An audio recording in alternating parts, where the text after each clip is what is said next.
Well, thank you for being here. Wonderful. Getting document interoperability right. So why should you care? Well, because change is coming. Change is coming super excitingly. I was just waiting at the back, and I got a text message saying Trump has just fired half of the boards that make the US data exchange possible, and actually make the US Cloud Act even legal in Europe. And he's just got rid of them, and seems to be collapsing this. So the good news is that the disaster is coming, and I think Peter probably explained this well. But there are all sorts of great solutions to replace it. And it's something of a waste of time me being here, because it's already ready. You can deploy it, you can get it now. And of course, OpenDesk is one of the things we're working with very talented partners with, but we have many more partners, and I'll show you a list of those at the end. So great things coming there, liberating your documents and desktops, and can you take your documents with you? This is the key. We create so many documents, there's so much data, and we need to do that. Many people are scared that they'll be missing pieces, like they won't be able to do it. But this is broadly not the experience you can expect. This is the experience you can expect. Surely there are things that are too difficult, weird corner cases, edge cases, and things that you don't need to do. But for normal usage, it's fine. My company for a decade plus has used only open source. Actually, we use the Linux desktop, so we're kind of on the extreme end. And we use only open source, LibreOffice, CollaboraOffice, Collabora Online. So the thing that's actually difficult is the normal thing. Any kind of change is tricky, right? People resist change. In England, we say, how many conservatives does it take to change a light bulb? And the answer is change. I think we got to the point that the light bulb is pretty broken, so probably doing that change management is good. Of course, there are challenges, and I'll show you a few of those here. So one of the things is font metrics. Your documents contain things that aren't in the document. So the fonts you install on your system, I have a laser, fantastic. Illegal in Switzerland, they arrest you at the airport. But here we go. So the width of these characters, you see monospace fonts are very boring. They're all the same width. They look awful. But as soon as you start having variable width fonts, you see that the same text looks different. So the quick brown fox here jumps, but the quick brown fox doesn't jump there. Now these are the same width, right? And this is a different width of font. And so this has a knock-on effect on your document. But the good news is this, that there are a whole load of metric-compatible fonts. So what does metric-compatible mean? It means that these widths are the same for each letter and proportion set of letters. So you can see with Liberation Serif, it jumps and it jumps, right? Now the fox looks slightly different. I don't know if you can see the O is not quite the same as that O. Yeah, right, different. But it's the same text, the same fonts.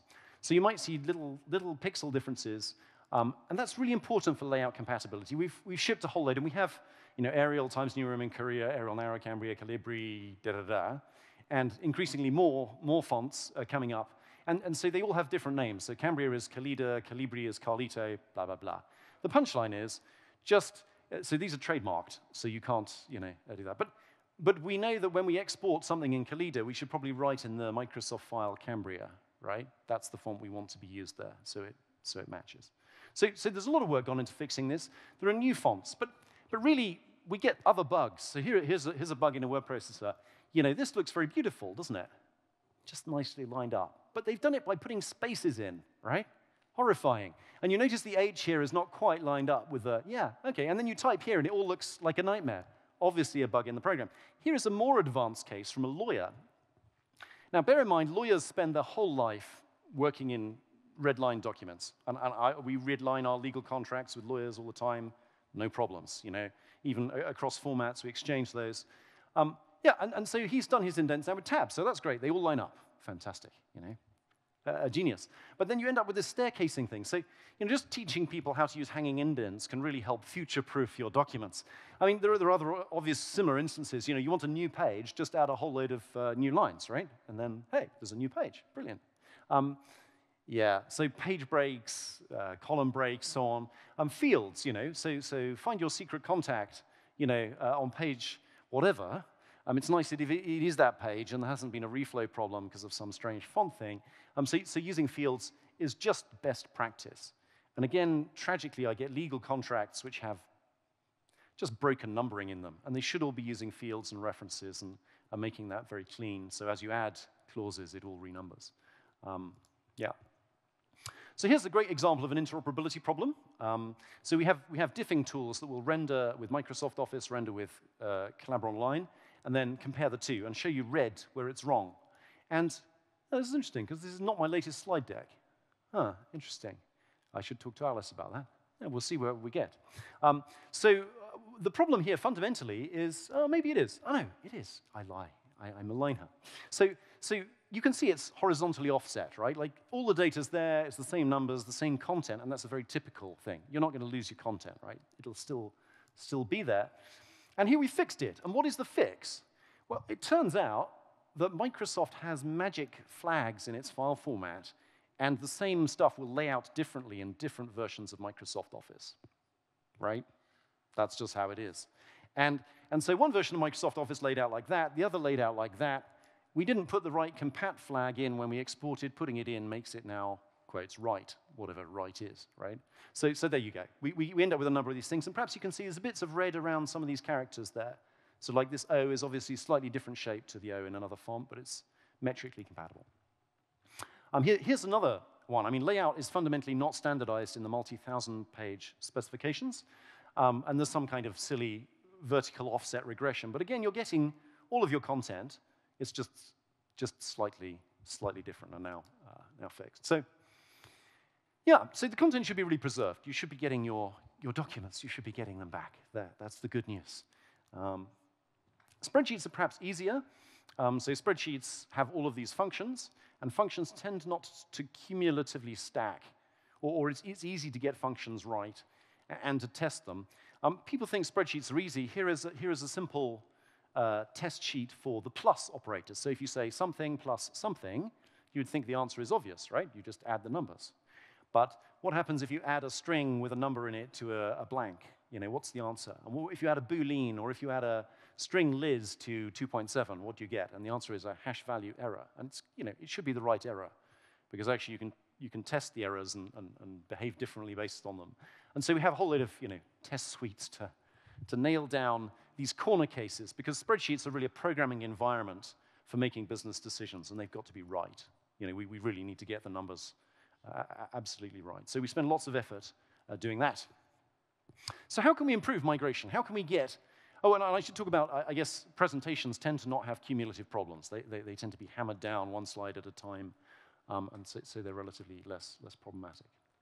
So improving migration experience. Yeah, well, how can we do that? So staff training, I think, is probably the key value that you can provide. I talked about my legal friends who don't know how to use a word processor after 20 years of use, right? You can provide value to people. You can tell them, you know, like, yes, there are key bindings. You can use them. They make your life quicker rather than RSI from mice dragging and dropping. Yeah, I mean, this is a literal quote from a customer, you know? Like, they just don't know how to use a spreadsheet at all. They don't know about split panes and that you can see your columns and your headers. And you show them this, and they're wowed. And better, if you show them it in Collabora Online, Collabora Office, they're like, oh, it's so much better than Excel. And you don't have to tell them that's actually a common feature to every spreadsheet app. They're just much happier. You know, this is another literal quote. I heard, you know, I spend a lot of time retyping documents that arrive in all caps. You know, someone's obviously not known how caps lock works and regularly gives you, it's just ridiculous. So I think training people is really pretty useful. Another thing, and makes, you know, acceptance better. You know, people get a value that is theirs personally out of the migration, which is great. And then switching between formats is a silly thing to do. So best to keep it in the format it's in, and yeah, ideally, if you can upgrade it to a modern format, either docx or ODT. If you want to interoperate with Microsoft people, unfortunately, using their formats is probably the right way to do that. Just because Microsoft's ODT import is really bad. It throws away your change tracking in your Word documents, so you lose all of that. It breaks your field references. It's quite amazingly poor. And there's nothing we can do really to fix that. Like, it's a really hard problem to go fix Microsoft Office. Another real key win here is installing multiple tools in your desktops. So there are some documents or some macros, some Fachverfahren, we'll get to that in a minute, that are difficult to replace. And the great realization is to realize that you can put Collabora Office, LibreOffice, whatever, as well as Microsoft Office on some machines. So maybe you have an HR system that's used by 5 people in the HR department, and it's expensive, and it's integrated with this, and it does that, and it works with Microsoft Office only. We have some solutions for that, but the solution is not to stick with Microsoft Office for everyone in your organization for these 5, right? Instead, you switch them all to Collabora Office, Collabora Online, and then you leave Microsoft Office for these 5. And you just get people to share documents in open formats that work nicely. So the understanding that you can have 2 Office suites on one machine is a useful surprise thing that's helped many.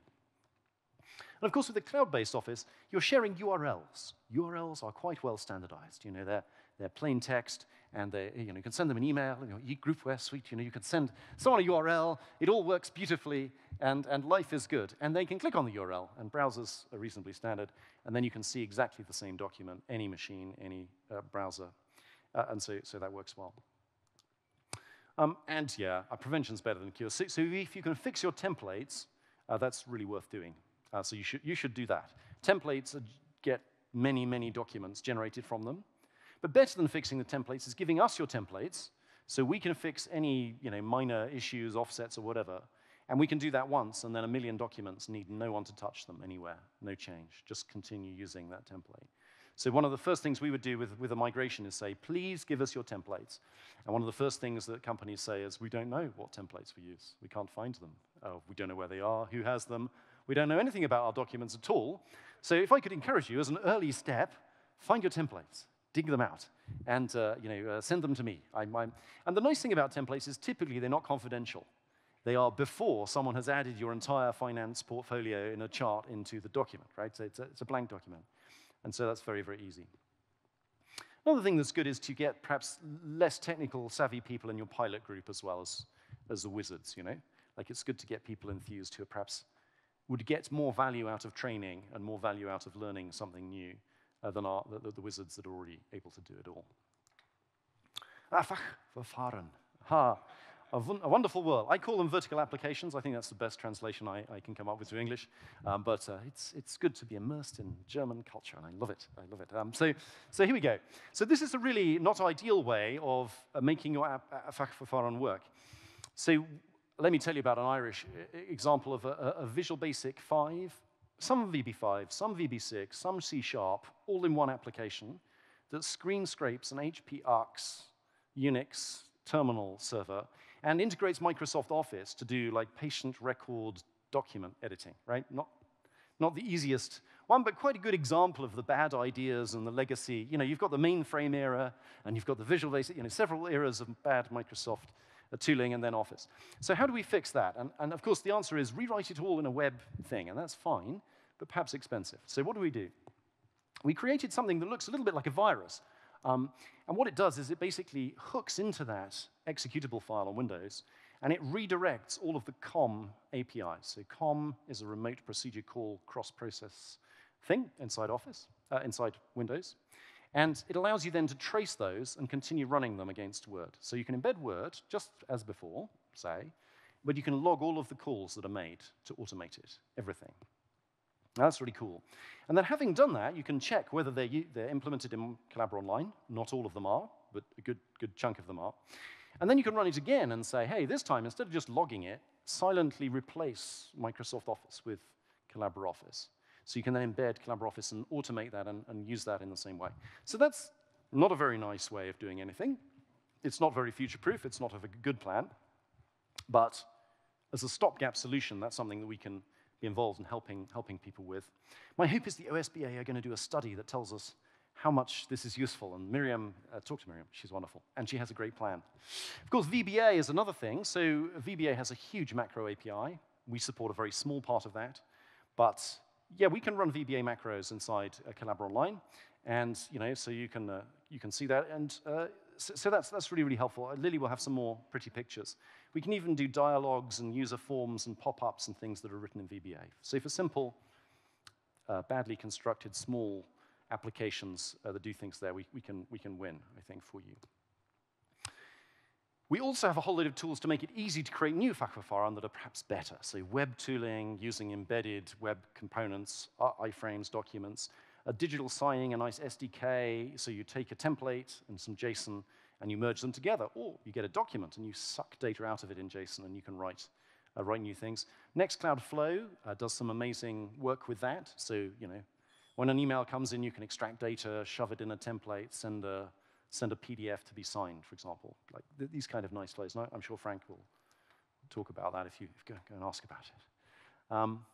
And then there are new things that people use a lot, auto text. So if you go to a doctor, there's often bad news, you have a problem. And the doctor, that's all the information the doctor has, but he types bad news, presses F3, and suddenly there's a big block of friendly-sounding text. And that has been vetted by a lawyer or something, and that goes into the document. And so importing these and managing those, there's some now new mechanisms to do that, and customization of dictionaries and many more ways to manage and manage settings and so on. So some cool things coming there shortly in Collabora Online, thanks to Zendis funding it. So punchline, and I'm nearly done, change is coming. Let us open your documents. You get better customer service, you get to control your own destiny, open source is awesome, and you get this very rich, secure collaboration that you can server-side deploy. There's literally no reason not to start moving today. If you want a reason not to move, you should be preparing. So you should be auditing, finding your templates, improving them, piloting, and training your staff to make good documents, to make life easy. We have a whole load of partners, 230, something like that. But there's some pretty cool German ones here, and many of them you can see out there and talk to. And we'd love you to work with them and then come to us, because we're primarily a partner-driven organization. That's why we love to be at the Univention Summit, who's one of our top partners. So thank you so much for your time.